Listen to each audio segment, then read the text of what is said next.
Merci Madame la Présidente. Bonjour à tous. On m'a demandé de parler de l'inflammation éosinophile au-delà des valeurs de référence et je me suis permise de parler de cette inflammation uniquement dans l'asthme et ceci pour un souci de clarté. Donc, je vais commencer par présenter la cellule ou l'acteur principal de cette inflammation qui est l'éosinophile. Cette cellule est identifiée il y a plus que 100 ans, donc exactement en 1879 par M. Ehrlich. Et vous voyez que cette cellule est caractérisée par la multiplicité de ses récepteurs membranaires, mais également elle est caractérisée aussi par la multiplicité des facteurs sécrétés, notamment on a plusieurs cytokines, plusieurs chymokines et des facteurs de croissance. Cette cellule contient également des granules secondaires et des granules primaires qui contiennent les cristaux de charcolidène. Pour les granules secondaires, donc là, ces protéines sont importantes à retenir. On a la peroxydase pour de l'éosinophile pour le PX ou le PO. On a la protéine majeure basique, l'MBP. On a l'ECP pour la protéine cationique de l'éosinophile et on a également la neurotoxine dérivée de l'éosinophile. Tout qui ont une action cytotoxique directe sur l'épithélium et ces facteurs sont également régulés positivement par l'IL-5. De façon simplifiée, comment va agir cette cellule dans l'asthme? Eh bien, on voit qu'une fois stimulée, cette cellule va libérer la MBPO et le PO qui vont avoir une action cytotoxique directe sur l'épithélium, mais également qui vont aussi induire la stimulation du mastocyte avec la libération de l'histamine qui est impliquée dans l'hyperréactivité bronchique. Cette hyperréactivité bronchique est également favorisée également par l'IL-13 et les leucotriènes. Cette IL-13 va aussi stimuler la sécrétion de mucus. Et pour le remodelage bronchique, donc ce remodelage il est favorisé par la sécrétion de facteurs de croissance qui est la TGF-bêta, qui est sécrétée par les cellules endothéliales, mais aussi qui est sécrétée par l'éosine activée. Là, je vous ai mis uniquement les voies moléculaires qui intéressent l'inflammation T2. Je n'ai pas mis les voies qui intéressent la voie T de l'eau, donc ça a été bien expliqué par Dr Sharfi. Donc, vous voyez que le recrutement de l'éosinophile dépend en fait de deux voies. La première voie, c'est la voie TH2, et vous voyez, donc une fois au contact de l'allergène, donc l'épithélium va sécréter des alarmines qui vont activer la voie adaptative TH2, donc en stimulant les cellules T natifs pour se différencier en TH2 et sécréter donc l'IL-4 et l'IL-13. Donc cet éosinophile est également stimulé par la voie ILC2, donc, qui est cette fois-ci activée par l'exposition à des polluants, des microbes. Donc, on va avoir une activation de la voie innée de l'ILC2. Et cette fois-ci, l'ILC2 va sécréter l'IL13, l'IL5, mais pas l'IL4. Alors, et donc là, on trouve que l'inflammation éosinophile, on trouve un phénotype atopique et un phénotype non allergique. Cette notion est retrouvée en fait sur plusieurs cohortes, dans la cohorte COBRA, et on voit, si on recherche les facteurs associés à l'éosinophile, on trouve d'une part la présence d'allergies et d'autre part la présence de polypose nasale, qui est associée généralement à un début tardif. Et puis, à quoi ça sert cette évaluation d'éosinophiles? Eh bien, vous connaissez tous que l'éosinophilie est un marqueur de réponse aux corticoïdes inhalés comme cela a été démontré sur cette ancienne étude qui compare des patients mis sous traitement corticoïde à un placebo. Et là, vous voyez que les patients qui ont un asthme éosinophilique ont une amélioration qui est de la qualité de vie beaucoup plus importante que celui de placebo, alors que dans le groupe asthme non éosinophilique, là, on n'a pas du tout d'effet sur la qualité de vie.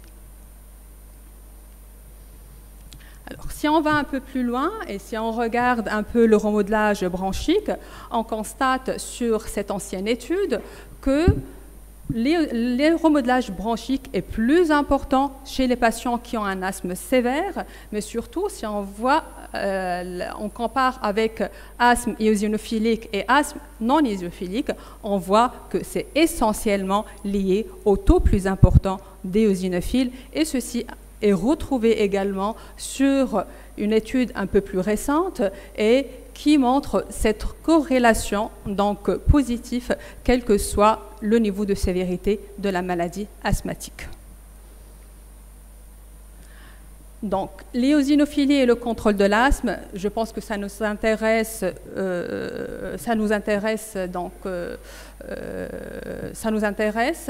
Pourquoi? Parce que en voyant le nombre d'exacerbations et le niveau de contrôle de l'asthme en fonction des taux d'éosinophiles, et donc on remarque plus le taux d'éosinophiles est important, plus le risque d'exacerbation est important, et puis plus on a un mauvais contrôle. Et donc là, on peut dire que l'éosinophilie, c'est un marqueur d'activité de la maladie.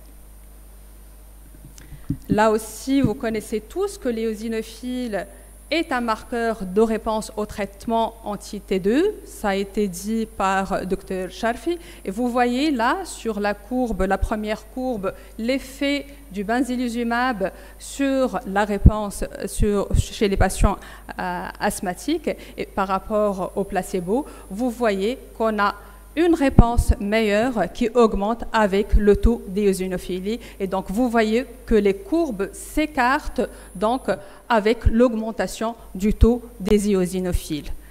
Même constatation pour le MEPO. Et donc là, vous voyez par exemple, si on compare les patients avec un taux d'éosinophiles à 150 par rapport aux patients qui ont un taux d'éosinophiles à 800, on remarque que la réponse est plus probante.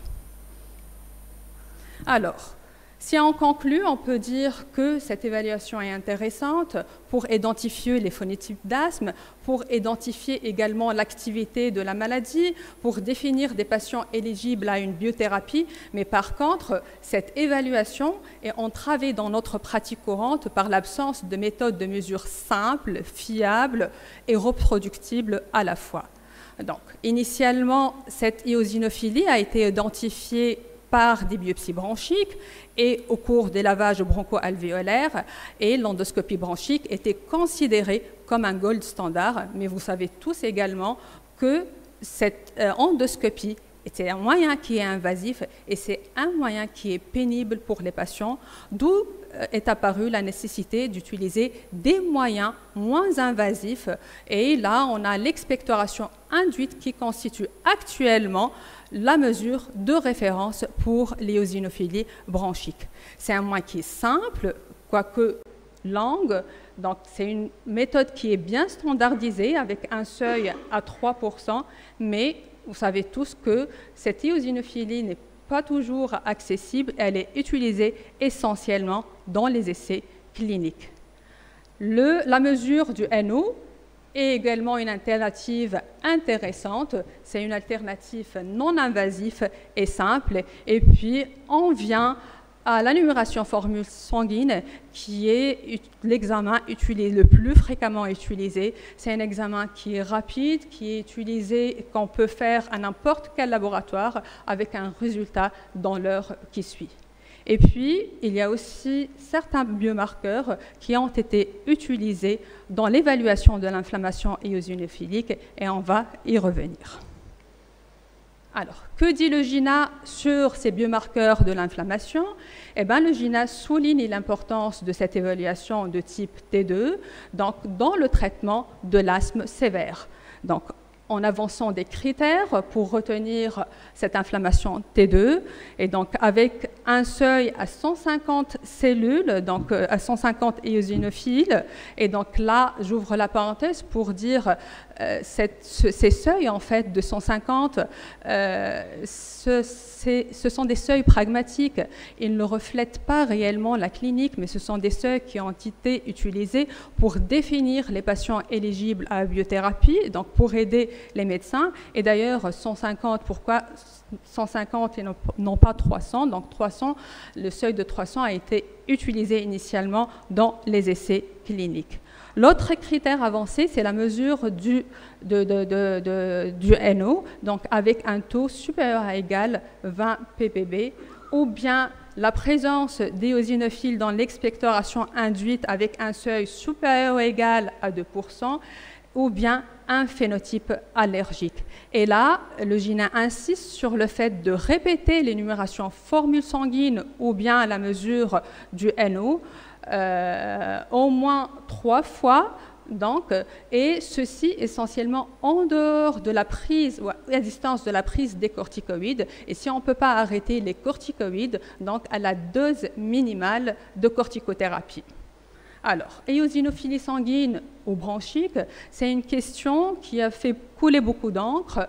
Et vous voyez sur cette cohorte de 508 patients, donc, ayant comparé l'éosinophilie sanguine et les éosinophilies bronchiques, et on trouve qu'il y a une bonne corrélation donc, de ces deux marqueurs.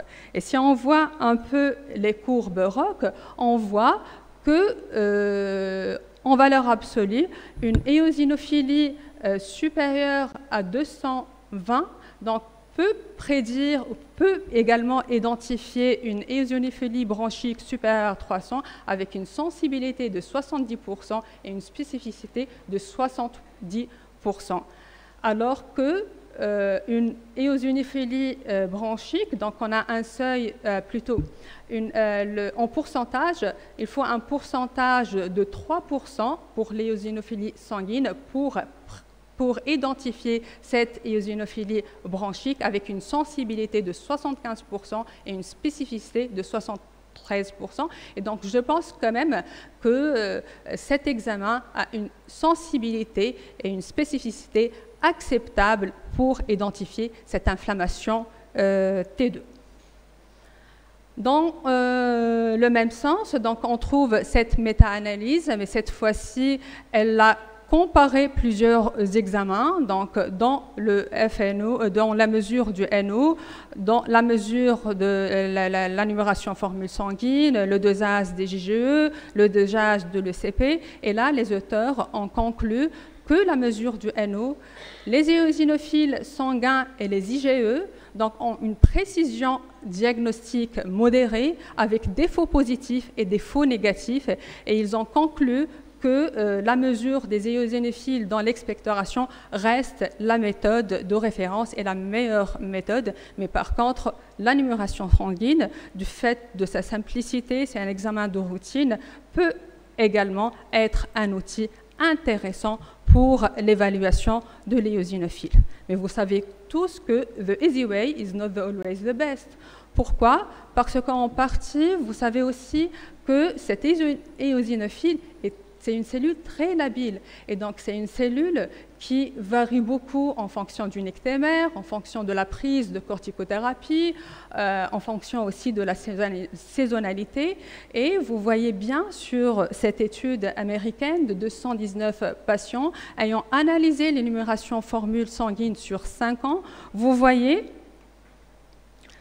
qu'on a en fait un groupe de patients, 46% des patients qui ont des taux d'éosinophiles en vert qui est toujours au-dessous de 300.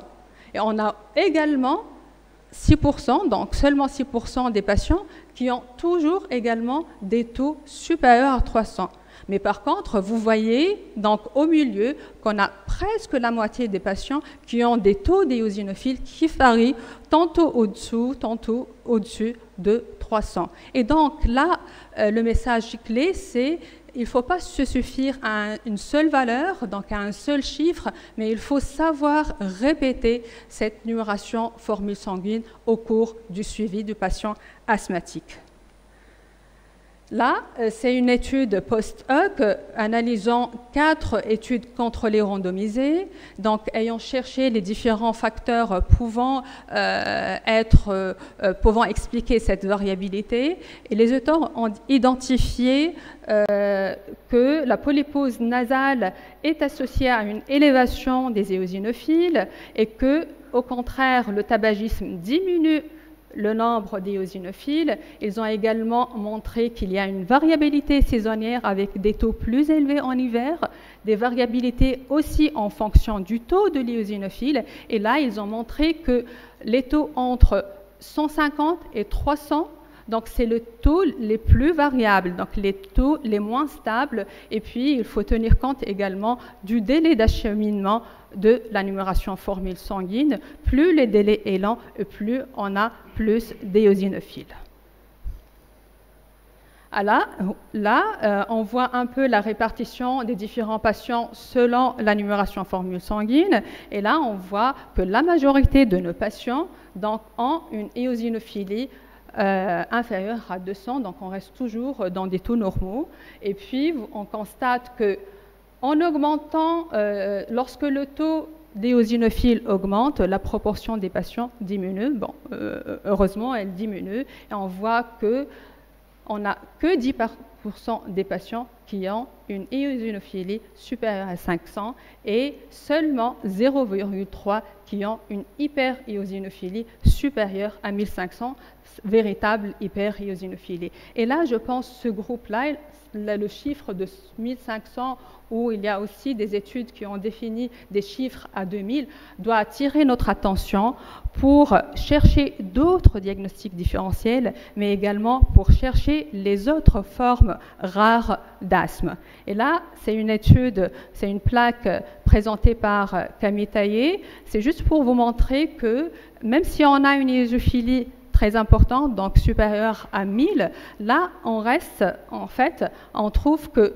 près de la moitié des patients donc, ont, entre guillemets, un asthme banal, donc l'asthme éosinophile, et puis seulement 20% des patients présentent une ABPA, 16% de patients présentent une vascularite, 6% des patients présentent une maladie de Carrington et seulement 1,1% des patients présentent un syndrome hyperéosinophilique. Et donc là, avec donc les formes, ces formes sont également rares.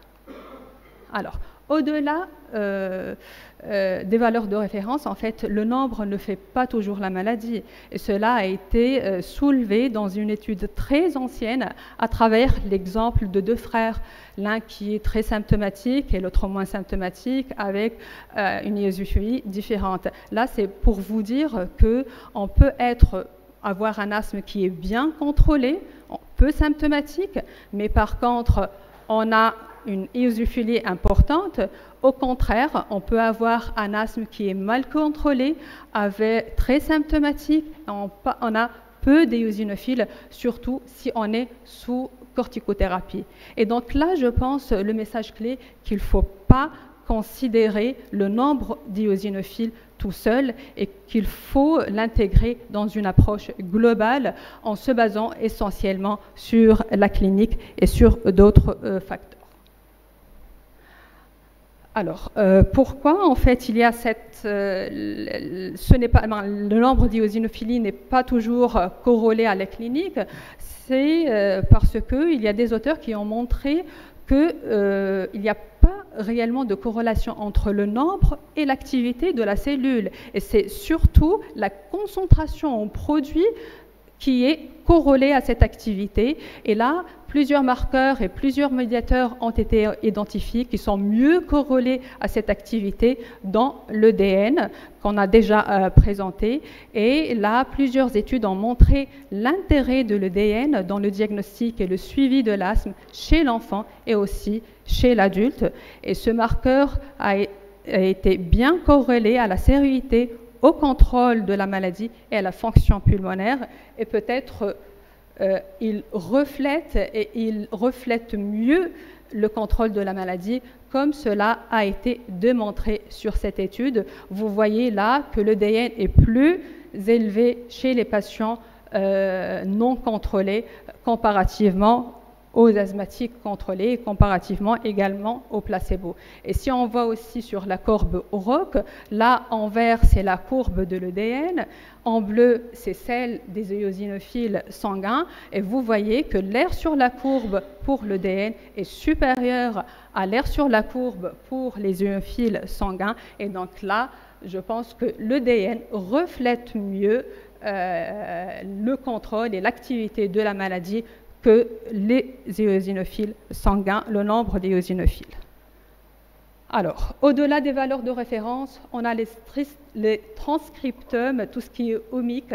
Et là, je pense que c'est une approche un peu différente. Il se base sur les transcriptomes. Là, c'est une étude qui a analysé une cohorte, la cohorte Biopred, et qui a identifier 3 clusters transcriptomiques différents. Et là, le cluster qui nous intéresse, c'est le premier cluster, donc, qui est associé à une signature TH2, IL13 et ILC2. Et donc, c'est un profil de patients eosinophiliques. Et là, si on voit un peu leur phénotype et leurs caractéristiques cliniques, on voit que ce sont des patients qui ont un asthme sévère, qu'ils ont une polypose nasale, qu'ils sont résistants, c'est un asthme qui est résistant aux corticostéroïdes et c'est un asthme qui est associé à une obstruction importante. Alors, je vous mets cette plaque à la fin, pas pour vous encombrer l'esprit, mais c'est une plaque qui a été présentée lors du dernier congrès et vous voyez qu'on a plusieurs choix thérapeutiques, pas dans notre situation en Tunisie, mais là c'est une plaque qui a été présentée au CFA et donc le médecin peut se trouver devant l'embarras de choix. Avec l'arrivée des anti-TLSP, on a 5 biothérapies et donc là le médecin va se poser la question quel traitement et quel patient et à quel moment. Donc là, c'est un algorithme qui a été proposé, mais non, je pense non publié, mettant l'accent sur l'intérêt des biomarqueurs, notamment de l'éosinophilie. Et vous voyez là, à mon extrême droite, si le patient est allergique et si le patient a une éosinophilie supérieure à 150, eh ben on a le choix du roi. On peut choisir entre 5 molécules. Par contre, là, donc à mon extrême gauche, en l'absence d'allergie, en l'absence d'éosinophilie, c'est-à-dire une éosinophilie inférieure à 150, là, on n'a qu'un seul choix, qui est celui des anti-TLSP. Donc, en conclusion, je veux dire que l'évaluation de l'éosinophilie est très importante dans le phénotype pour le phénotypage, dans l'asthme non contrôlé, pour discuter l'indication d'une biothérapie et rechercher des formes rares d'éosinophiles, mais le nombre élevé d'éosinophiles ne signifie pas toujours une dysfonction d'organes. Il semble pouvoir avoir des fonctions multiples qui pourraient être appréhendées par son profil d'expression membranaire et transcriptomique. Et je pense, si j'ai un message clé ou un message à retenir au cours de cette séance, c'est qu'il ne faut jamais traiter un taux d'éosinophile, plutôt l'intégrer dans une approche globale où je pense le bon sens du médecin et la clinique devraient être au centre. Merci pour votre écoute. Et désolé pour le problème technique.